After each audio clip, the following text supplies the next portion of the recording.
क्षेत्र में आवेशित कण की गति, चुंबकीय क्षेत्र में आवेशित कण की गति मोस्ट इंपोर्टेंट डेरिवेशन है। जितना है सब आपको कचरा डेरिवेशन को नहीं पढ़ा रहे हैं, सब छोड़ रहे हैं, है ना। जो आपका इंपोर्टेंट होता है वही हम पढ़ाते हैं, ठीक है, इसे ध्यान दीजिएगा। सब एनसीईआरटी के ऊपर बेस है, एनसीईआरटी के ऊपर बेस है। चलिए देखते हैं चुंबकीय क्षेत्र में आवेशित कण की गति। चुंबकीय क्षेत्र में आवेशित कण की गति। चलिए एक चुंबकीय क्षेत्र लेना है। चलिए इस प्रकार से चुंबकीय क्षेत्र को हम क्या करते हैं, इधर बनाते हैं साइड में, कहीं साइड में इस प्रकार से लाइन ड्रॉ करते हैं।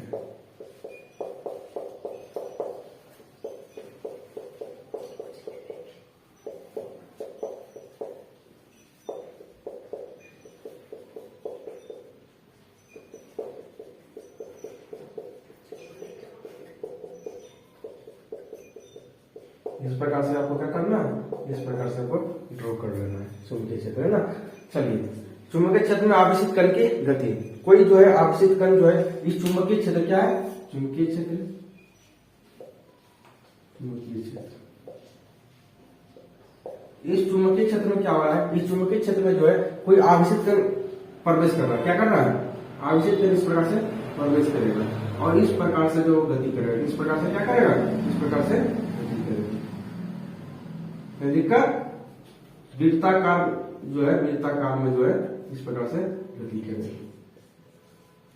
बताइए कहीं दिक्कत है, इस प्रकार से क्या होगा, इस प्रकार से जो है कोई आवेशित कण जो है चुंबकीय क्षेत्र में प्रवेश किया और इस प्रकार से राउंडिंग जो है वो गति करना प्रारंभ कर दिया। कोई हम बहुत बड़ा बात तो नहीं कह दी, ठीक है। ये क्या है, बी मतलब चुंबकीय क्षेत्र है, ये क्या है, चुंबकीय क्षेत्र है ना। और यहाँ पे क्या है, क्यू आवेश है, क्यू आवेश है, क्यू क्या है, यहाँ क्यू क्या है, क्यू क्या है, आवेश है, क्यू क्या है, आवेश है। और इस जो है यहाँ पे क्या होगा, यहाँ पे देखिएगा, यहाँ पे कोई बल कार्य करेगा, केंद्र की ओर क्या करेगा, एक बल कार्य करेगा, है ना। केंद्र की ओर क्या करेगा, एक बल कार्य करेगा, ठीक है। इस केंद्र की ओर क्या करेगा, इस केंद्र की ओर इस केंद्र की ओर बल कार्य करेगा, जिसको कहते हैं लॉरेंज बल। क्या कहते हैं, लॉरेंज बल कहते हैं। हम पढ़ाएंगे लॉरेंज बल के बारे में, हम पढ़ाएंगे अभी तुरंत, लेकिन पहले आप देख लीजिए लॉरेंज बल जब आया है तो आप थोड़ा सा देख ही लेते हैं, ठीक है। चलिए तो यहाँ पे क्या होगा कि केंद्र की ओर एक बल कार्य करता है, इसको कहते हैं लॉरेंज बल। क्या कहते हैं, लॉरेंज बल। हालांकि यहाँ पे एफ लिखी दी है, एफ मतलब लॉरेंज बल क्या कर रहा है, यहाँ पे कार्य कर रहा है। आगे चलते हैं, यहां से यहां तक, यहाँ है ना, ये पहला मतलब देखिए, पहला मतलब यहाँ बी माने, बी मतलब चुंबकीय क्षेत्र, ये पूरा क्या है, ये पूरा चुंबकीय क्षेत्र है। यहाँ पे आवेश, यहाँ पे क्या कर रहा है, क्यों मतलब आवेश, एक आवेश आया जो कि राउंडिंग गति करने लगा, है ना। और राउंडिंग जब गति करने लगा तो ये क्या हुआ, ये जो है वह एक जो है ये क्या हुआ, तो यहाँ से क्या हुआ कि ये केंद्र की ओर एक बल कार्य करने लगा, है ना। इसे कहते हैं अभिकेंद्रीय बल। क्या कहते हैं, अभिकेंद्रीय बल, यानी कि लॉरेंज, कैसा बल, लॉरेंज बल। और ये क्या है, ये बिंदु है, ये बिंदु P मानिए, कुछ मान लीजिए। यहाँ से यहाँ तक रेडियस, यहाँ की त्रिज्या कितना मानते हैं, R। क्या मानेंगे, त्रिज्या को R। कितना मानेंगे, त्रिज्या R। कोई दिक्कत नहीं है। चलिए अब चलेंगे लॉरेंज बल के अनुसार से, लिखेंगे लॉरेंज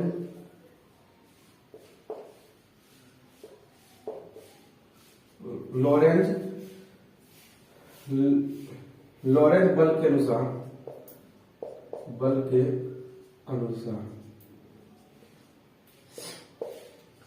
लॉरेंज बल के अनुसार। चलिए आप चलेंगे लॉरेंज बल के अनुसार से हम क्या करेंगे, देखिए लॉरेंज बल का एक फॉर्मूला होता है, जिसका जो फॉर्मूला होता है वो होता है F बराबर होता है QV sin theta, QVV sin theta. ये होता है लॉरेंज बल का, ये क्या होता है, तो ये लॉरेंज बल का ये फॉर्मूला होता है, F बराबर होता है QVV sin थीटा होता है। ये अभी हम जस्ट थोड़ा देर बाद पढ़ाएंगे, लॉरेंज बल के बारे में पढ़ाएंगे। चलिए तो अभी याद रखिएगा कि लॉरेंज बल का फॉर्मूला होता है F बराबर QVV sin थीटा होता है। बोले यहाँ पे आपको क्या करना है, थीटा का मान रखना है, कितना रखना है, तो थीटा का मान रखना है 90 डिग्री। कितना, थीटा का मान 90 डिग्री रखना है। तो साइन थीटा का मान कितना हो जाएगा, 90 डिग्री का। साइन 90 डिग्री मान कितना होता है, साइन 90 डिग्री मान कितना हो जाएगा, तो कितना होगा, तो यहाँ हो जाएगा जब F बराबर हो जाएगा, F बराबर हो जाएगा QVB, QVB, ठीक है। क्यों QV? क्योंकि जब वोल्ट से गुना तो इतना ही आएगा, आएगा कि नहीं आएगा। चलिए ये हो गया समीकरण ए। क्या हो गया? समीकरण ए। ये हो गया समीकरण एक। ये क्या हो गया? समीकरण एक हो गया। अब चलेंगे अभी केंद्रीय बल के अनुसार। क्या चलेंगे? अभी केंद्रीय बल के अनुसार चलेंगे। अभी केंद्रीय बल के अनुसार, अभी केंद्रीय बल के अनुसार,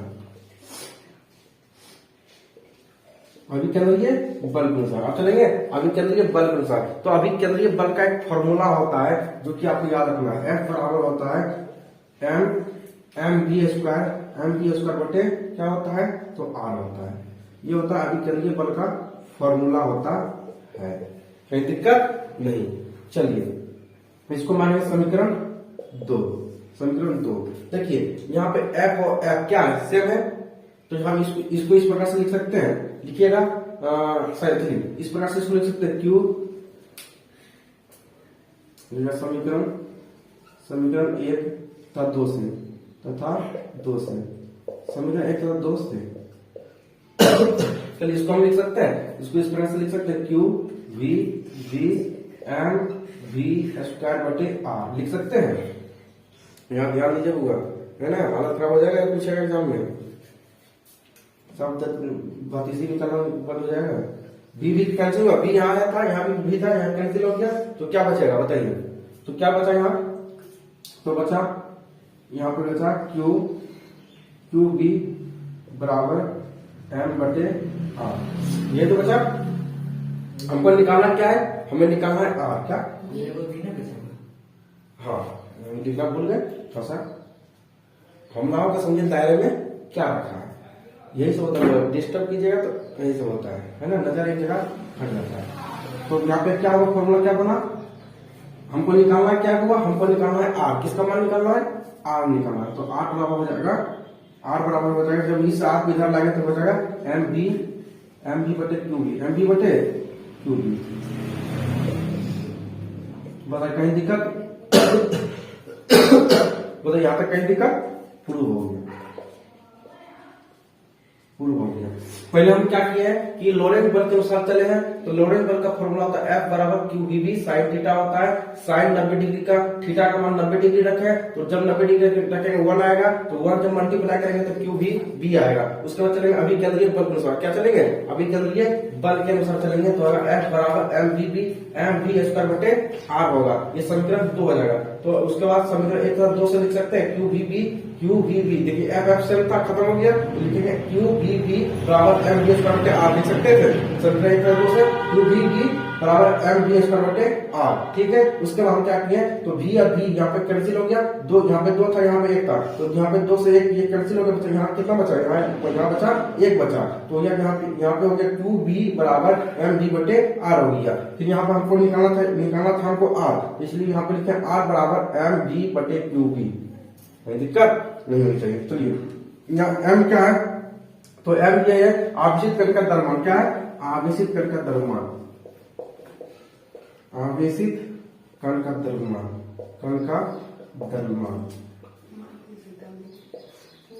आवेशित कण का द्रव्यमान। ये भी क्या है? तो ये भी आपका होता है आवेशित कण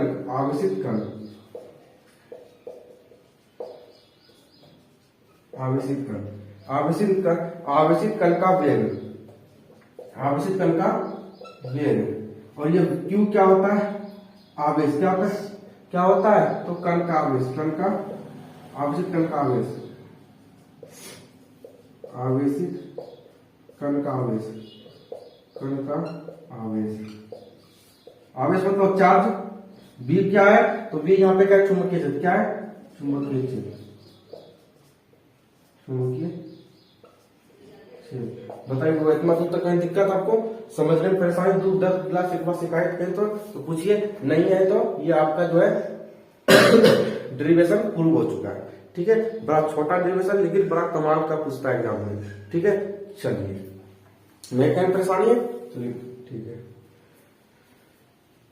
क्या दिक्कत है पूछिए, नहीं है तो आगे बढ़े।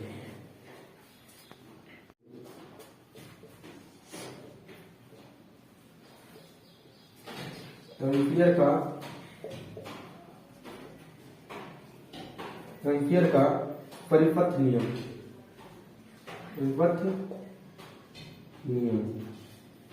एम्पियर का परिपथ नियम। चलिए, एम्पियर का परिपथीय नियम क्या कहता समझिएगा। बोलता है निर्वात में किसी बंद पथ है, निर्वात में किसी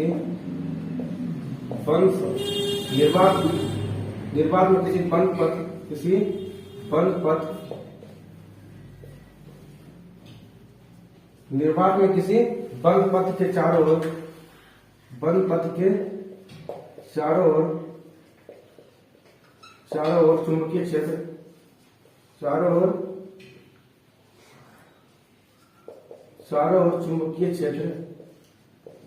चारों ओर चुंबकीय क्षेत्र के परिपथ, चारों चुंबकीय क्षेत्र परिपथ में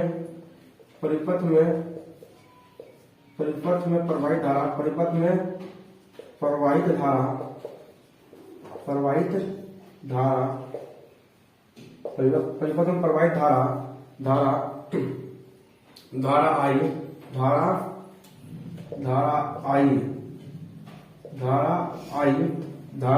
आई का म्यू नॉट गुना होता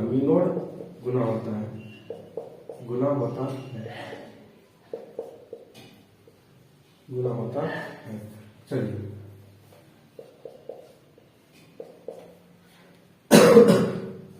कोई दिक्कत? हम क्या लिखे हैं, निर्वात में किसी बंद पथ के चारों ओर चुंबकीय क्षेत्र, तो बंद सुनिएगा, निर्वात में किसी बंद पथ के चारों ओर चुंबकीय क्षेत्र परिपथ में प्रवाहित धारा आई का म्यू नॉट क्या होता है, म्यू नॉट गुना होता है। कितना होता है, तो म्यू नॉट गुना होता है। समझ आया? नहीं है, फिर समझिएगा।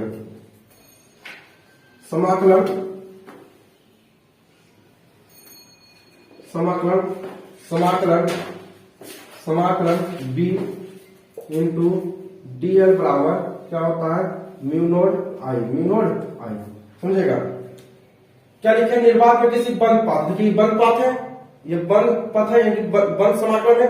निर्वात में किसी बंद पथ के चारों, तो निर्वात में देखिए किसी बंद पथ है, ये क्या है, बंद पथ है, ये बंद पथ है। ध्यान दीजिए, निर्वात में किसी बंद पथ, यहाँ क्या है, तो निर्वात में किसी बंद पथ है, निर्वात में किसी बंद पथ के चारों चुंबकीय क्षेत्र, चारों भी मतलब चुंबकीय क्षेत्र, चारों चुंबकीय क्षेत्र परिपथ में प्रवाहित धारा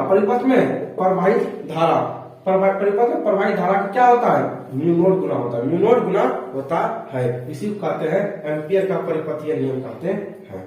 आगे समझ में आ गया? तो ये आपका फॉर्मूला है, ये क्या इसका, ये उसका फॉर्मूला है। कोई दिक्कत फॉर्मूला यहाँ तक लाने में?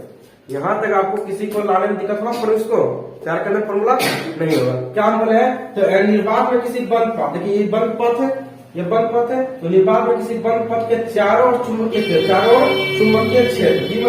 क्षेत्र परिपथ में प्रवाहित धारा क्या होता है, म्यू नॉट गुना होता है। उसी को क्या कहते हैं, एम्पियर का परिपथीय नियम कहते हैं। चलिए, अब आगे बढ़ते हैं। आप पढ़ेंगे 1 एम्पियर की परिभाषा, 1 एम्पियर की परिभाषा। 1 एम्पियर की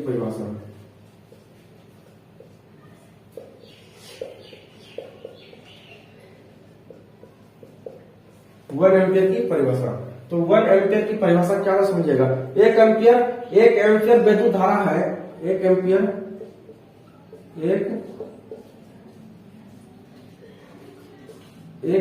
विद्युत धारा है,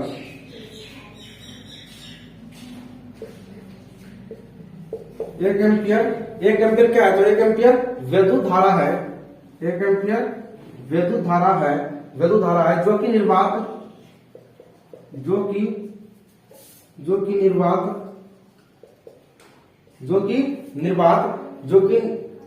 निर्वात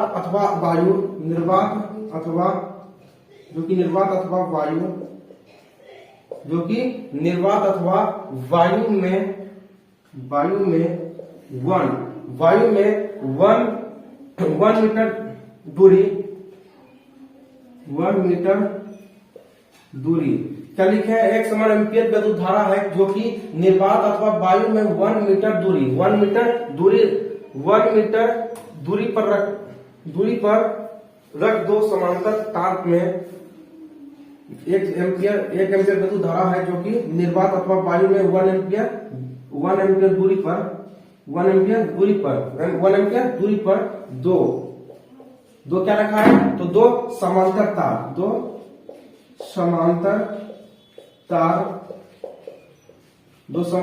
क्या हो? दो समांतर तार रखा हो तो उसमें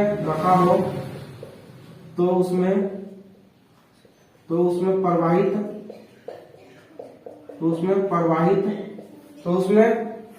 होने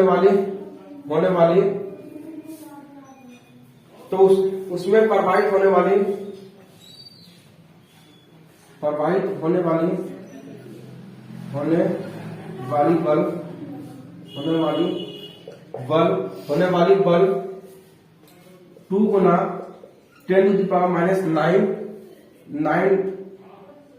बल आरोपित करती है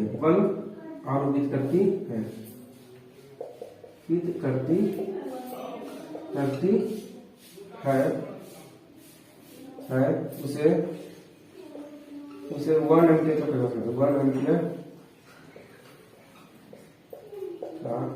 परिभाषा कहते हैं। 1 एम्पियर कहते हैं। अरे सुनिए, 1 एम्पियर की परिभाषा क्या कहता है? तो 1 एम्पियर की परिभाषा कहता है कि 1 एम्पियर विद्युत धारा है जो कि निर्वात अथवा वायु में 1 मीटर दूरी पर दो समांतर तार रखा हो तो उसमें प्रवाहित होने वाली बल 2 गुना 10⁹ बल आरोपित करता है। उसी को क्या कहते हैं? उसी को 1 एम्पियर की परिभाषा कहा जाता है। बताइए, यहां तक कहीं परेशानी? इतना दूर तक नहीं होनी चाहिए, इतना दूर तक परेशानी। चलिए अब इससे आगे क्या करें? डेरिवेशन देख लेते हैं। देखें, बोलिए, डेरिवेशन देखे या नहीं देखे? हाँ, तो इसमें सिर्फ आपको यही याद रखना है कि एक दो बार इसको पढ़ जाएगा, याद हो जाएगा। क्या लिखा है कि 1 एम्पियर विद्युत धारा है जो कि निर्वात अथवा वायु में 1 मीटर दूरी पर दो समांतर तार रखा। 1 मीटर दूरी पर कितना तार रखा हो? तो दो समांतर तार रखा हो तो उसमें प्रवाहित होने वाली जो बल है वह कितना होती है? 2 गुना 10⁹ बल आरोपित करती है। उसे 1 एम्पियर की परिभाषा कहते हैं। इसको एक दो बार पढ़िएगा तो अपना खुद ब खुद याद आपको हो जाएगा। ठीक है, चलिए डेरिवेशन देख लें। चलिए इस आगे डेरिवेशन देखें कि नहीं देखें? डेरिवेशन, चलिए देख लेते हैं डेरिवेशन। चलिए कल भी अब देखते हैं, इससे आगे हम कल ही देखते हैं। चलिए।